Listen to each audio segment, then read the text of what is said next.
I'm Felipe Queipo. I work with the NGO Relations Unit in the Department of Public Information. Thank you, Ryan. I don't have that. And it's a lonely clapper, so thank you.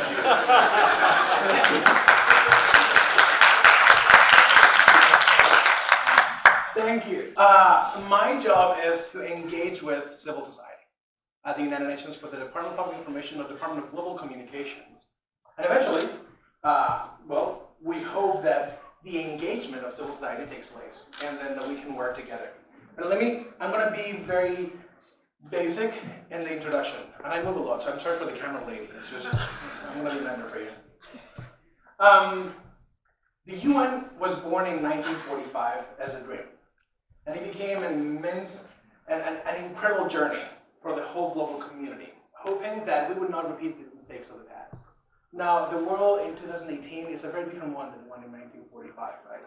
And we have evolved to a point where we have new needs, we have new situations, and there's a lot of engagement that needs to take place in all areas, multi-stakeholder engagement.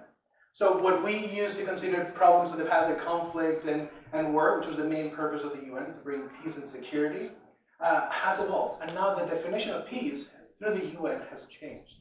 And it has changed to mean something new. And this something new is that it is no longer enough to have like a peaceful situation, meaning no conflict, that I'm not at war. But I need to provide for the citizens to have sustainable needs, to have gender equality, to get out of poverty, extreme poverty, not to go hungry. That's the real definition of peace nowadays. And the mission of the UN is to bring to the table everyone and to be able to, well, provide for everyone tools and mechanisms so they can implement the program. So the UN, as I said, it was born out of that necessity. Now, the UN is not this one monolithic system. This can form of different organs, and the one that Jeff and I work for is the Department of Public Information in the Secretariat. So the Secretariat is the entity that handles the administration. And within the Secretariat, there are many departments. DPI, or the Department of Global Communications, which will be known in January, is one of them. So, our motto, working together, making a difference, means that there needs to be stakeholder engagement. We need people from the outside. We cannot do it ourselves. I was telling last night at dinner, the UN needs you more than you need the UN. And it is truly is a statement that I make all the time, because I believe that the UN, if it were not for the people, and Jeff said this before, we the people, so if it were not for the people, the UN had nothing to do.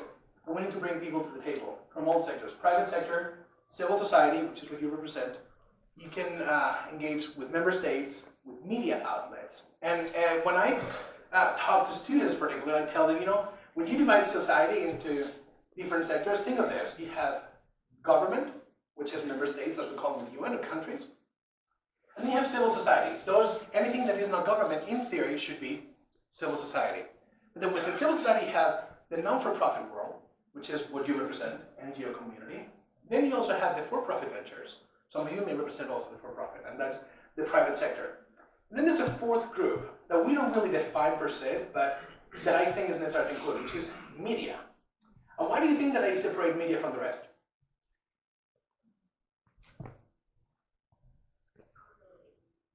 Sorry? Yes. What else? They report on both. Are they for profit or non-for-profit? They can be both, right? They're for profit we look, for example, CNN and Fox News, they're for-profit ventures. So are they completely independent and neutral and impartial? So one of the criticisms that sometimes I make is, the problem with media today, and it's an incredible tool, a necessary tool, but instead of a source of information, it has become a source of opinion. And how do we distinguish what is opinion and information? Well, our department, through reports, through information, unbiased information, strive to educate people and empower people through information. And engaging with civil society is very important for us so that they can get from the source, the United Nations, the information they need to truly apply to their work, what we do. So, NGOs play a key role at the UN for various reasons. You advance our goals and objectives. Agenda 2030 and the 17 SDGs, it would be impossible to implement them without you. You are on the ground, you work with people, you know the deal, you know your constituents, you know exactly what is going on. You know the answers also. We at the UN depend heavily on you. You're our eyes and our hands and our feet on the ground, and you report back to entities that then report back to the UN system. And yes, it was said before that this is a huge organigram, and Ryan was discussing about how complicated it is and how senseless it may seem that why shouldn't the local NGO care about what the UN is doing? Because eventually, everything is connected. And I will tell you one example a little bit later. Bring on the ground knowledge. As I said, advocate, educate, and disseminate information. Education is much more than just going to school, getting a degree, and then move on. We get educated daily through interaction with our peers, friends, and families, through the media. I read books, I read the newspaper, I check online. I'm being educated all the time. But I need to be smart in how I take that information and what I do with it. And see, is this really what's going on? Should I check multiple sources? So our job at the UN is to provide through the news center information on a regular basis and educate, and we ask you to help us with this. Provide expert analysis. Again, as I said, you're the expert on the ground. You know much better than me. If I ask you, if you ask me what is going on in Sierra Leone right now, Freetown, with regards to Ebola management, I don't have a clue. But the NGO working on the ground and the city has been there for years can provide me with the information. So I need you. And when I say the UN needs you to tell us, hey, this is going on, and this is what you need to do, or this is how it affects the work or the programs that you have. Implement and monitor international agreements. Who keeps an eye on what's going on internationally? You do, as civil society. We are not everywhere. I'm in New York, and I'm privileged to have a great job at the UN. Great because I love it, not because I'm going to be a millionaire anytime soon. But I love what I do. But you are the ones on the ground, and you can keep an eye. And if governments do not keep with their commitments, treaties, or agreements, you can be like a watchdog and say, okay, this is gone, but what the heck is this? No. And you report back, and you can denounce it also publicly. So that's one of the works that you do. Build constituencies, you have your own people, and then mobilize networks. And NGOs at the UN have three main channels, now two, in a sense, to engage with the UN. We represent the Department of Public Information, and recently, the NGLS, or non-governmental liaison services, became part of the family in NGO relations and DPI. And we became the large entity that handles stakeholder engagement for civil society. That means that we need your input and we need communication with you. Why do you think that we changed the name from Department of Public Information to Department of Global Communications? Soon to be, again, a reality in January. Go ahead. Correct.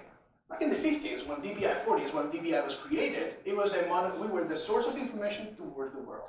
And that's it. You stop there. Nowadays, the world is in a very different place. So we need engagement. We need a bidirectional communications. We need communication more than just information. I'm not going to inform you. I'm going to communicate with you. By informing you, you get it and that's it. I don't need to have feedback. If you engage with me, if I listen to what you're saying and then I learn from you, then we really go together and we work together. So that's why we're talking about, again, this communication process, NGOs and DPI. ECOSOC, who has heard about ECOSOC? It was mentioned before today. The Economic and Social Council is one of the organs of the UN. They're responsible for two things: stakeholder engagement with entities that have been given consultative status, and also managing the different agencies, funds, and programs of the United Nations. UNICEF, UNESCO, UNFPA, all the different agencies, funds, and programs, specialized agencies, funds, and programs, they report to the Economic and Social Council. Now, I want to mention one thing. The General Assembly that we talked before, which is the largest organ of the UN, it has 193 members, 103 countries. Each country has one vote. It's very democratic. The Economic and Social Council, different to the GA, has 54 member states. So it's 54 countries that have a seat and have a vote in there. The Security Council, how many people sit at the Security Council? 15, with 5 permanent members that have a veto power and then 10 members that rotate. What I want you to understand is that the UN is very diverse. That it's not just one entity that makes tons of decisions, just there are different organs and different mechanisms and different forms of engagement. ECOSOC is one for one group of NGOs, but DPI, in the Secretariat, is the other mechanism for communication and information. There's currently 1,488 NGOs formally associated with the Department of Public Information, which means that we have, from all over the world, 1,488 entities that have decided to engage with the UN. My objective today is that you feel that if you're not as formally associated with us, that you feel that you should be associated with us. And what is that we can offer you, and what is that we expect from you? And it sounds cool when you say, oh, we are part of the UN, right? We are formally associated with the UN. But what does it really entitle them? What are the expectations on both sides? This includes universities, media outlets, some not-for-profit media outlets, and we also work with some foundations and a huge spectrum of entities, but only limited to CSOs or civil society organizations. So what are the benefits of associating with us? First, you become part of the cool crowd. You're part of the cool crowd. Oh, I'm DPI NGO. What does it mean? What does it mean? I'm cool. I'm DPI. What it means is that you belong to a network of people who care about the world. And you want to empower people by informing them and telling them how amazing the work that together we're doing. People need to be informed. How many people do you think that know about the work of the United Nations or care about the work of the United Nations? Beyond thinking Syria, Yemen, and Rwanda. Meaning, what is going on there? How many people think that I live in Harlem? You know how many times my neighbor has told me, and what does the UN have to do with me in Harlem? How does it affect me? How does it affect a local NGO? How does it affect me as an individual, the work of the UN? How do you think that the UN affects your lives? Besides civil society, forget about civil society. How does the UN impact your lives?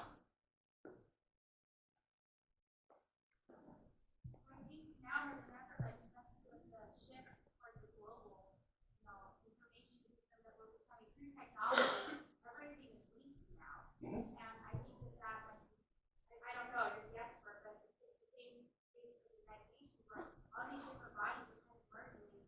A perfect example is proxy, where you have urban infrastructure and policy, all these different kind of intermingled and intertwined at a very local level. So we're talking about like Salt Lake City, and that is a direct reflection of the UN agenda at the very local level. Is that right? Yeah. And how do you think communities are formed? What are the basic unit of the community? The individual. And the individual conforms a group called family, or just an individual family, it doesn't matter, and then you expand to maybe friends and a neighborhood, and you keep growing and growing. The idea is that the UN needs of everyone and the engagement of everyone at all levels, and they will impact you. Let me use an example. We've been talking about the SDGs all the time. How can you connect, or how would you connect, those who were at dinner last night, by the way, don't answer if you know this, but how would you connect, for example, gender equality and climate change?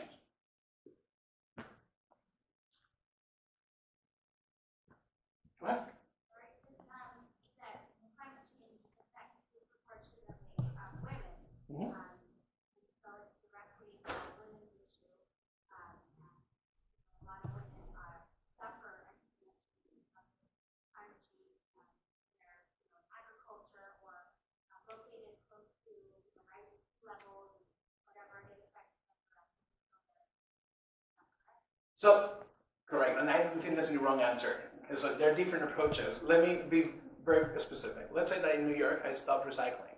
And like me, the other 9 million New Yorkers. And we don't recycle, so we have an impact in the climate, we have an impact in the environment, right? That eventually is going to trickle down to other sides of the world, like the Horn of Africa. In the Horn of Africa, they have a drought, and they don't have water. So what happens when people need water? They have to walk a few miles to go to a well and get some water. Who are usually the people who have to go to the well to get water? Women. So if I send women, because men are doing something else, and they take the time, like 3 hours walking back and forth for the water, when is that person getting educated? When is the girl getting educated? It's not. So what happens in the community, that usually men tend to have more privilege than women, then the discrepancy, the gender inequality exists there. How can we solve this? By working with you. We need your engagement. We need you to explain to your constituencies, to your people, what is the importance of the UN and why they need to know the work that we're doing.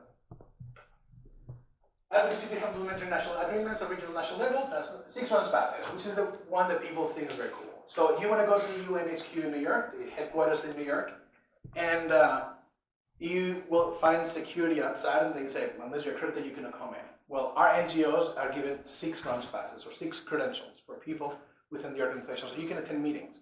You can dialogue with delegates from member states. You can talk to us. You can come to our offices. You can visit and explain your concerns. We can engage in conversations. We can plan activities together. You can listen and learn from the different fora that we have in conferences.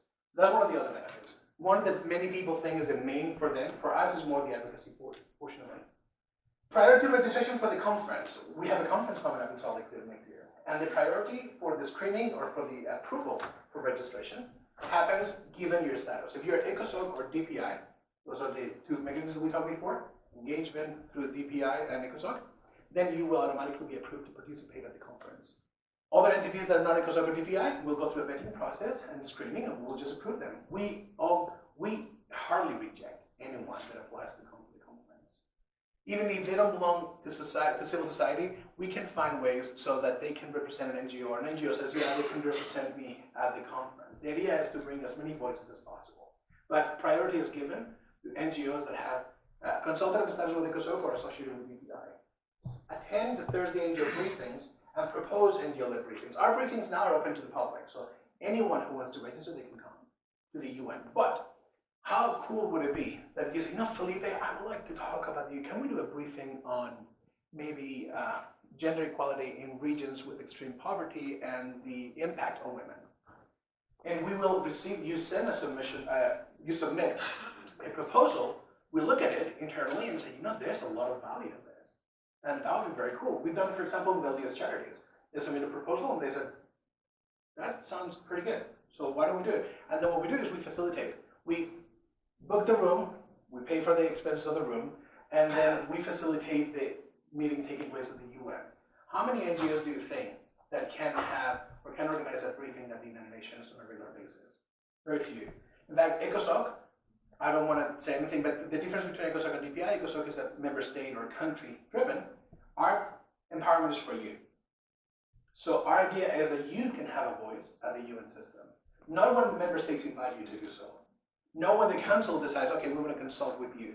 But on a regular basis, you have a voice within the UN system. And this is one of the privileges of being associated with DPI, because you don't have to go through loopholes of member states to get approval. You can directly come to us, so we can partner for briefings. So we have done on a regular basis, and youth-led briefings is one of the most important ones that we do. Youth initiatives, young people who are working in the field of society, that they say, we want to talk about this, and because it matters to us, we provide them a platform at the UN to be able to do so. So another benefit of DPI. Association announcements and use of the resource center. Announcements are public for anyone. You can go to our website, and then you can subscribe and you can get all the announcements. On a weekly basis on Mondays, we tell you everything that is going on at the UN that could be of interest to you. We have a meeting on women's rights. We have a meeting on climate change. We have a meeting on life underwater, SDG 14. All that, we tell you on Mondays, so you can plan your week and you can plan your month and say, okay, next Thursday I can go to this meeting. Yes, it is in New York, all the activities that we promote, but we also promote, well, we provide the links to virtual participation. You can follow through webcasts. We are live webcasting or broadcasting on the UN website and also on UN TV. And we also encourage you to participate in social media. So we want you to send a tweet or send a Facebook and just say, hey, we want to ask this question. Could you please pass it on to the moderator? And usually in our briefings, we do virtually. When, for example, Jeff has been very strong with this idea that virtual participation should be highlighted at the briefings because we need to be beyond First Avenue in New York City, in our postal code. We really need to go beyond the boundaries of the limitations of the space and make the UN truly global and virtual for participation. And finally, networking with other NGOs and member states and delegates. You have access to the UN, you can delegate, you can work with other NGOs. So we have the information program that consists of weekly briefings, communications workshops, where we talk about strategies for communication. We help NGOs develop social media strategies or just talk, okay, how can we better implement our program? How can we really inform the world what we're doing? So the UN is not the best expert in communication, but we bring experts from outside, we get trained also, and then we pass it on to the NGOs associated with that. Orientation program, I think that Ryan is the one who mentioned this, but twice a year, we try to bring NGOs that are associated with us and explain to them, this is the UN, this is how it works, much better presentation than this, and this is how we can engage. And then we bring experts from different fields of the UN system. We bring security, the Office of Legal Affairs, the Department of Economic and Social Affairs, UNFPA, the Population Fund. We bring them and then they tell you about the work that they do and why you're important to them and why they should be important also to your work. Orientation program for youth representatives and then a 3-day conference. And this engagement has amazing fruit. I'm going to show you a video, but I don't have it here, but I'm going to be very quick, I promise. Let me see here, I'm going to do this, Let's go to YouTube, the source of all goodness.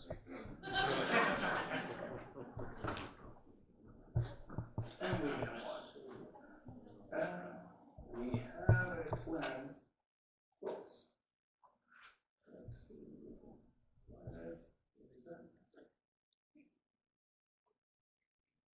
Oh, volume.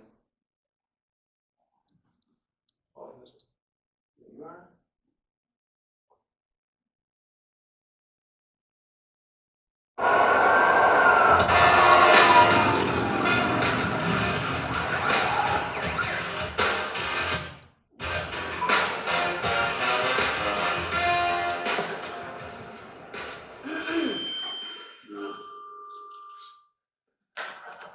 We have a plan.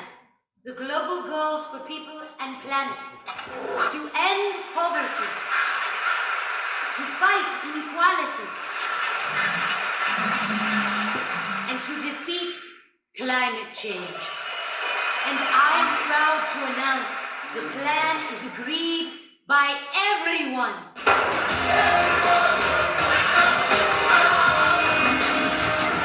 The United Nations has launched a plan to fight poverty, injustice, and climate change. Tell everyone. Join us at globalgoals.org.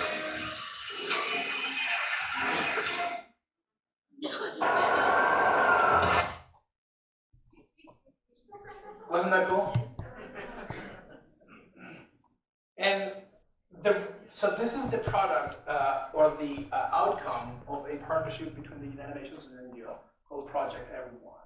And someone involved in the private sector, Richard Curtis, a film producer who is behind Notting Hill, if any of you have watched the movie. So this partnership between private sector, civil society, and the UN led to this video that shows the outcome or the agreement by all the countries in 2015 on the SDGs. This is how it really happened. All those people were there at the UN, for sure.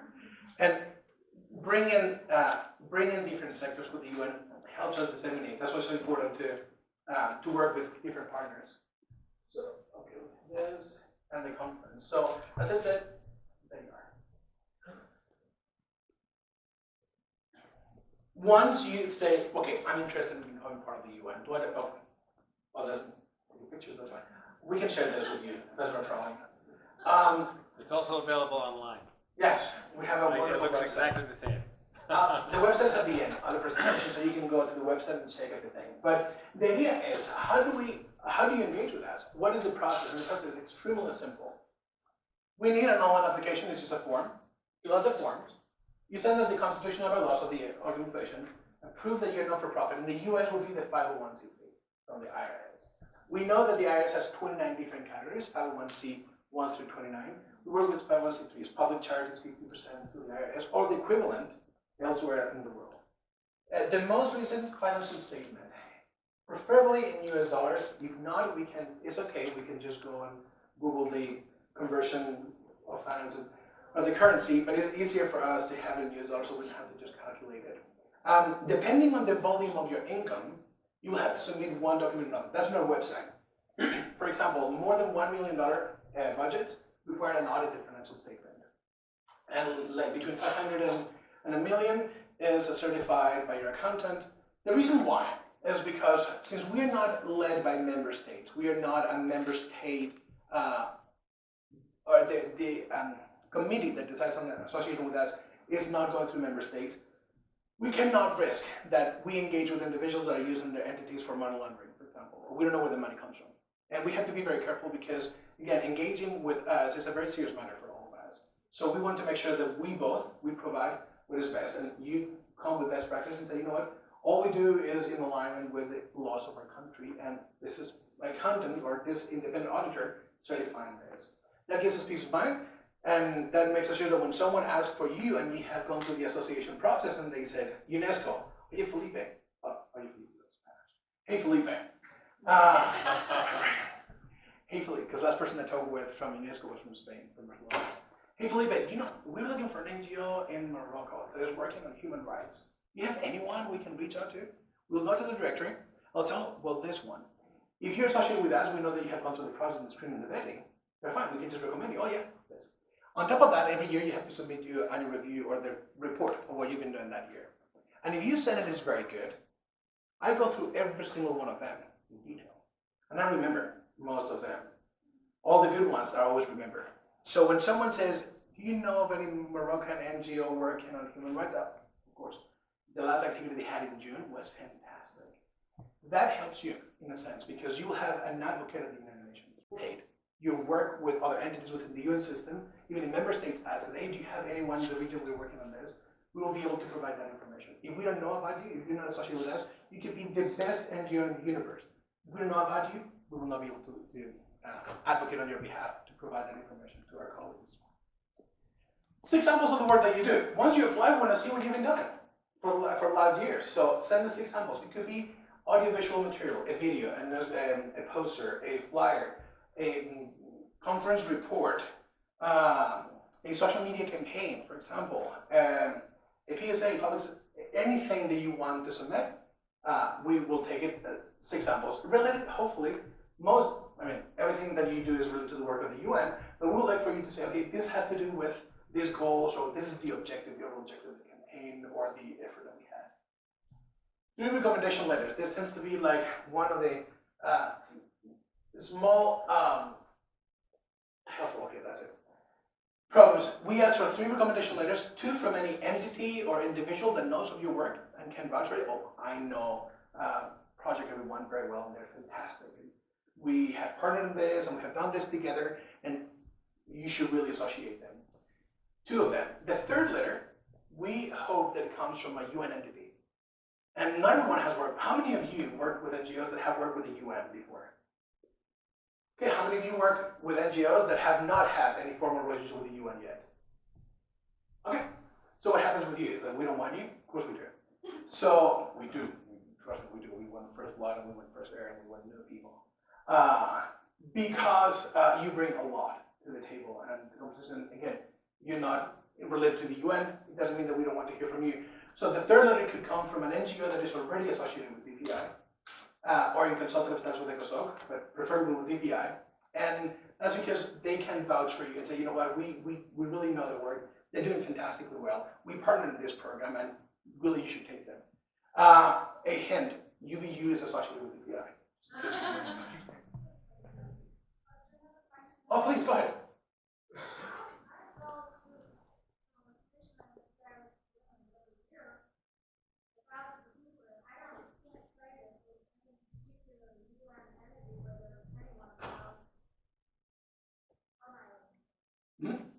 Are you?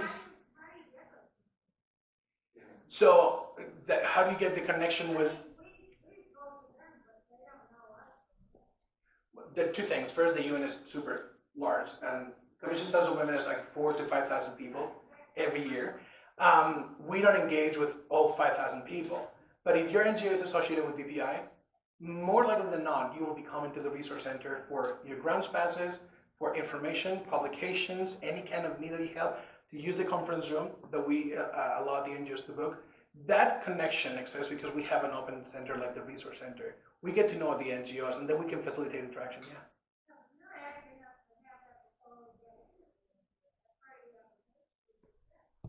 No, I said that if you have a relationship with the UN system, with anyone within the UN system, maybe your NGO has collaborated with UNICEF in Somalia, or maybe your NGO worked with UNESCO in Spain. If they don't, then is when you can go to an NGO that is already associated with DPI within your network, or find an entity that has worked with you or you have worked with. That weighs in your favor. The fact that you're already ECOSOC consultative status has a lot of weight in your application with us, and we will work with you. It's not that you apply and that's it, I submit to a computer. When you apply for association with DPI, one person will be your focal point and will be working with you. Like me or one of the people, and then you will have someone working with you on a one-on-one basis. I will be reaching out via email. What's your first name? Catherine. So, Catherine, I need this. I'm missing this document. Oh, could you please send me another document?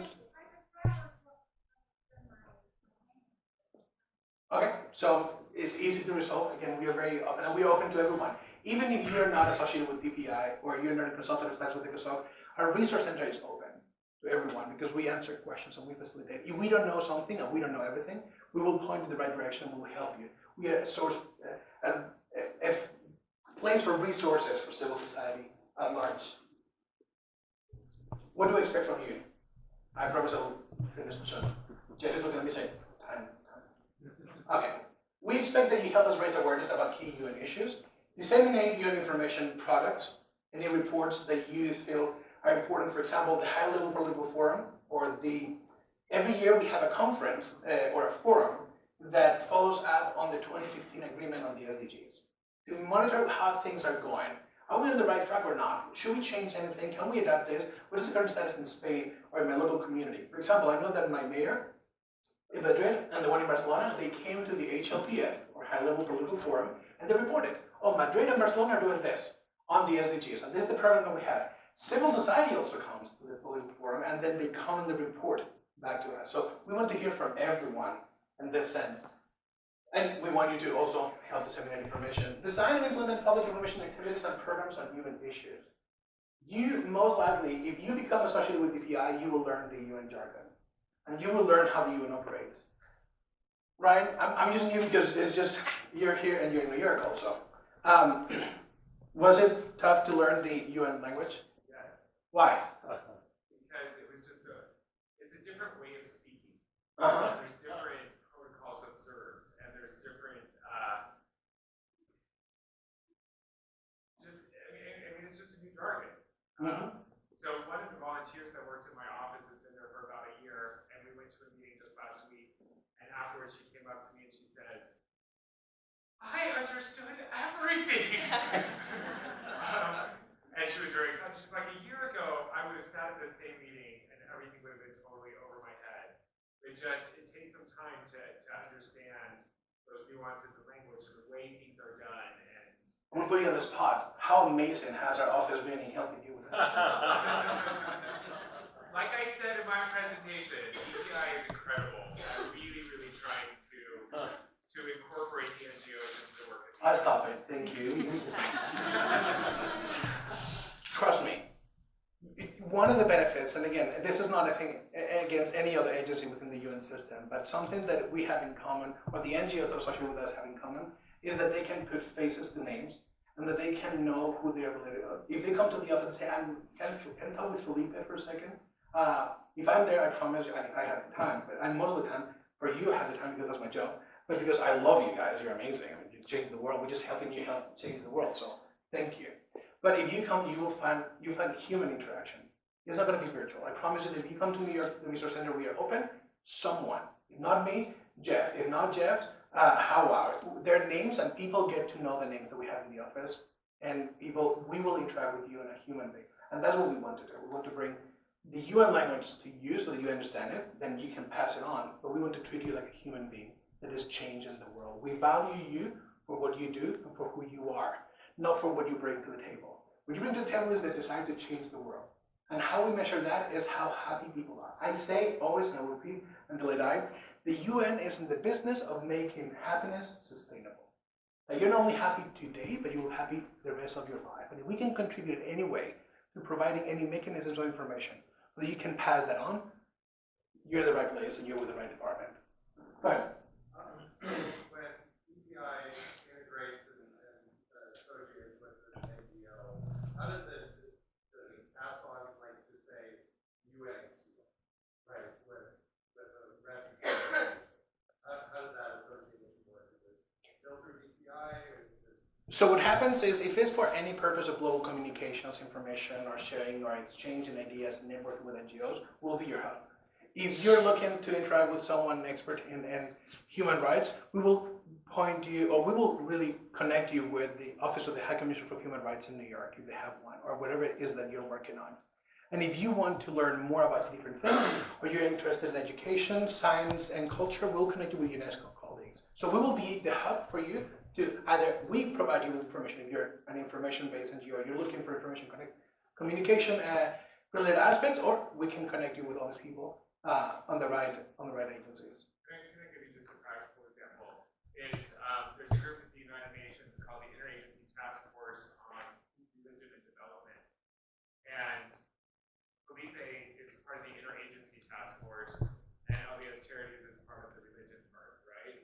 And so through Felipe, we were able to make a lot of those connections with the Interagency Task Force on Religion and Development. I mean, it's not a DPI thing per se, but we were able to make a lot of those connections through DPI and to connect to other parts of the UN through DPI. And DPI is part of the task force. Now, he made it easy. The real name of the task force is the United Nations Interagency Task Force on Engagement with Faith-Based Organizations for Sustainable Development, Peace and Security, and Human Rights.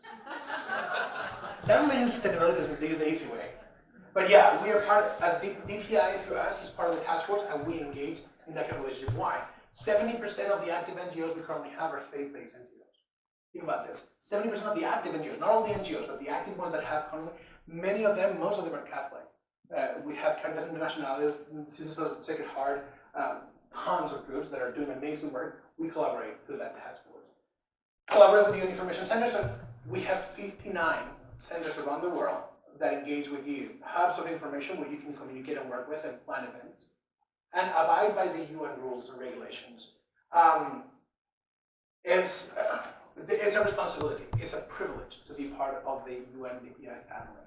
And that privilege comes with some responsibilities. Please do not misrepresent yourself. Please do not misuse the UN name or the emblem. Please behave in a manner that is in accordance with the principles of the UN Charter of Honesty and deal with other human beings. And if you do so, you will have in us the strongest allies and advocates in the world. If you don't, we will just let you know. Please just, we know inadvertently some people make mistakes, absolutely, so we'll just correct and we'll just help you find the right way to communicate and to work with us. We are not police, so we're not going to go behind you and say, you're punished now and you're going to, no, but we are here to educate and to engage. At the end of the day, if we don't do it, who else is going to do it within the UN system? And your end review, the real report that I talk about, as we have to do. Very quickly, the conference, Jeff will talk more about the conference, I'm going to skip this, but it's the main global NGO event of the UN. It focuses on UN topics related to the host country. We broke records in 2016 with 3,726 participants in the conference we had in Gyeongju, Korea. And this is the history of our conference. We started in New York for many years, 60 years. Then we went to Paris. Then from Paris we went to Mexico City. It was fun. On disarmament, nuclear disarmament. From Mexico we went to Australia. From Australia we went to Germany. From Germany we went to New York. And from New York we went to Korea. And the next one will be Salt Lake City, Utah, the US again. This is the trip of the conference. And why we took it on the road? Because we need to bring the UN to people. We cannot expect everyone to come to the UN in New York City. Not everyone has the capacity. How about regions, Asia, or Australia, Europe, Africa? We are missing Africa. We need someone to help us go to Africa. But we need to bring the UN to the people so they know we care for them also, and we can engage with them. And finally, our youth program. We have a unique youth program. Jeff will probably mention the youth strategy, which is a strategy of engaging with youth within the UN system and the youth community. Youth at the UN, 18 to 32 in our department, for those representatives that we talk. Out of those 6, we want young people. But the reason why we engage youth is because we don't believe that youth are the leaders of tomorrow. Youth are leaders today. Youth needs to be part of the conversation to make sure that the Agenda 2030 is implemented and that we can move forward with it. And it's impossible to just plan the world and get to 2030 and then say to the youth, hey, here's the world that we planned for you. Enjoy it. It doesn't work like that. They need to be part of the conversation. They have a seat at the table. And I always tell youth when I talk to them in universities, if you don't have a seat at the table, bring a chair and put yourself there. So, with this, these are our means of communication. outreach.un.org/relations is our website. UNDPI NGO is our name for all the social media platforms. The hashtag that we use is DPI NGO. And we want activity, we want buzzing. So please be part of this and then enjoy and engage with us. Before you take that off, mention that this is where people can get information. An association. Also about the conference. So follow conference. on one of these. So if you, Facebook mainly is our main platform right now. Twitter is for the moment, as you know, but Facebook is where we can just have the poster and all that. If you want anything about the conference, we have 2 means. Facebook through the handle and the hashtag. The other hashtag for next year's conference is UNNGO 2019. So that is the UN Conference for Civil Society in 2019 in Salt Lake City. The hashtag is hashtag UNNGO 2019. With that, Twitter, Facebook, and any other platform that uses handles and hashtags, you will be able to reach out to us and connect with us. And we are responsive. We have an amazing girl, Victoria and Pooja, and they're incredible what they do with social media. So, is there any questions? No? Okay. Oh, one question. Sorry, Jeff. Yes.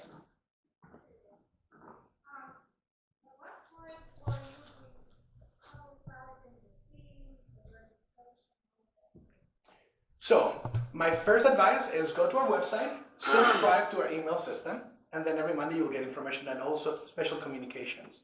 If you follow us on social media, Facebook and Twitter, you will get the messages or the announcements there. And we will, as soon as we have it, a theme, the overarching theme is going to be sustainable cities, but the theme, visual, and any other particular information will be shared with all the NGOs through those platforms digitally, for the most part.